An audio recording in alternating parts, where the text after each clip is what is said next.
Baik, sebelumnya Assalamualaikum warahmatullahi wabarakatuh. Perkenalkan, nama saya Ajeng Setiawati, NPM 2021015, dan juga dua rekan teman saya yaitu Azza Novitasari dan juga Abdillah Rashid. Di sini kami dari kelompok 5 akan mempresentasikan mata kuliah IPS terpadu materi interaksi keuangan di negara-negara ASEAN. Puji syukur kehadirat Allah Subhanahu wa Ta'ala yang telah memberikan nikmat sehingga kita tetap dapat melakukan perkuliahan walau hanya dengan keadaan daring. Tetap semangat ya teman-teman. Dan yang terhormat kepada Ibu Tiara Andia MPD selaku dosen pengampu mata kuliah IPS terpadu dan juga Bapak Fajri Arif Wibawa MPD. Untuk materi yang pertama akan disampaikan oleh Saudari Azza Novitasari. Di sini saya Azza Novitasari, NPM 2210020 akan menjelaskan materi pertama yaitu A. Pengertian interaksi keuangan. Interaksi keuangan adalah konsep yang memberikan gambaran mengenai adanya kondisi saling mempengaruhi dan ketergantungan antar komponen ruang di kerak bumi, baik antara faktor alam dengan manusia, alam dengan kondisi sosial budaya, maupun antar faktor sosial. Yang kedua, faktor pendorong dan penghambat kerjasama. Yang pertama, faktor pendorong yaitu kesamaan dan perbedaan sumber daya alam. Yang kedua, persamaan dan perbedaan kondisi geografis. Yang kedua ada faktor penghambat yaitu konflik dan peperangan. Ada ideologi dan sistem pemerintah yang berbeda-beda. Terus ada kebijakan protektif perdagangan, dan yang terakhir adalah perbedaan kepentingan tiap negara. Baik, terima kasih. Saya akan kembali. Baik, di sini saya akan melanjutkan materi yang sebelumnya sudah disampaikan oleh Saudari Azza Novitasari, yaitu C. Bentuk-bentuk kerjasama di negara-negara ASEAN. Bentuk-bentuk kerjasamanya ada banyak macamnya. Yang pertama ada di bidang sosial dan juga budaya. Kerjasama di bidang sosial dan budaya ASEAN dilaksanakan oleh CUSD atau Commit on Social Development.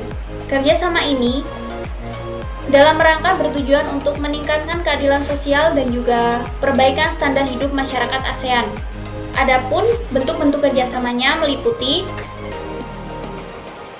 pertukaran budaya dan juga seni seperti Festival Film ASEAN, peningkatan kesejahteraan, pengembangan SDM atau sumber daya manusia, penandatanganan kesepakatan bersama di bidang pariwisata ASEAN atau ASEAN Tourist Agreement atau disebut dengan ATA.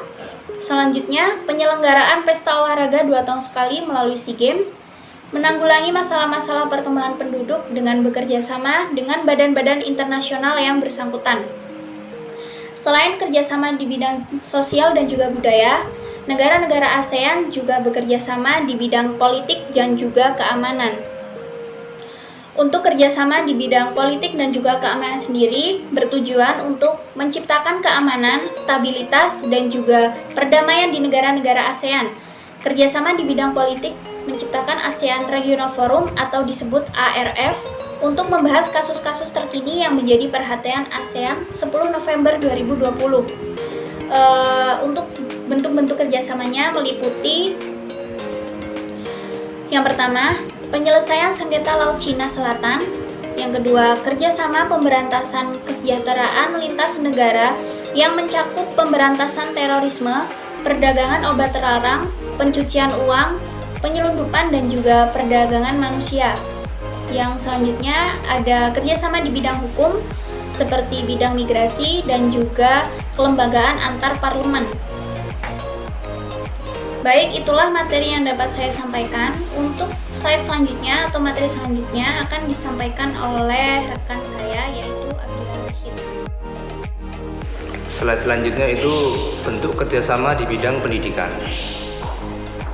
Penawaran beasiswa pendidikan seperti Indonesia yang memberikan pendidikan kedokteran, bahasa, dan seni untuk mahasiswa terpilih dari negara-negara ASEAN. ASEAN Council of Teachers atau ACT sebagai bentuk pertemuan guru-guru dari berbagai negara anggota ASEAN.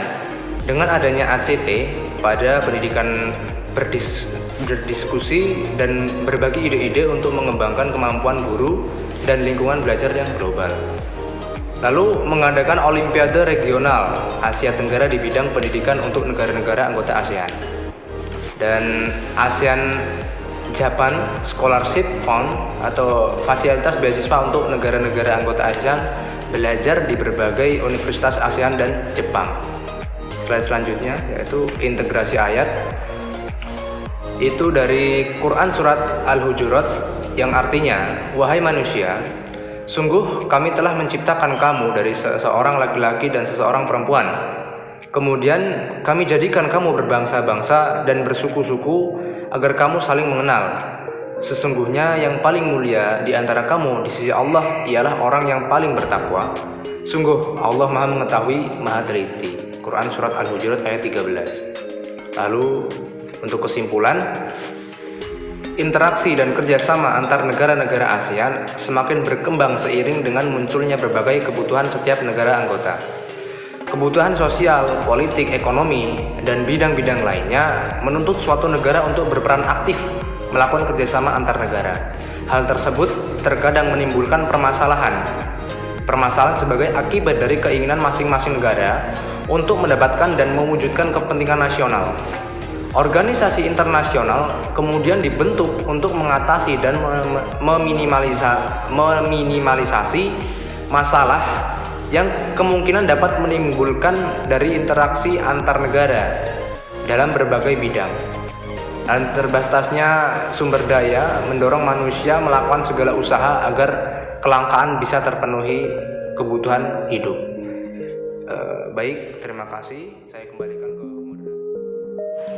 Baik, itulah materi yang dapat kelompok kami sampaikan. Kurang lebihnya kami mohon maaf, kepada Allah kami mohon ampun. Saya akhiri, wabillahi taufiq wal hidayah. Wassalamualaikum warahmatullahi wabarakatuh.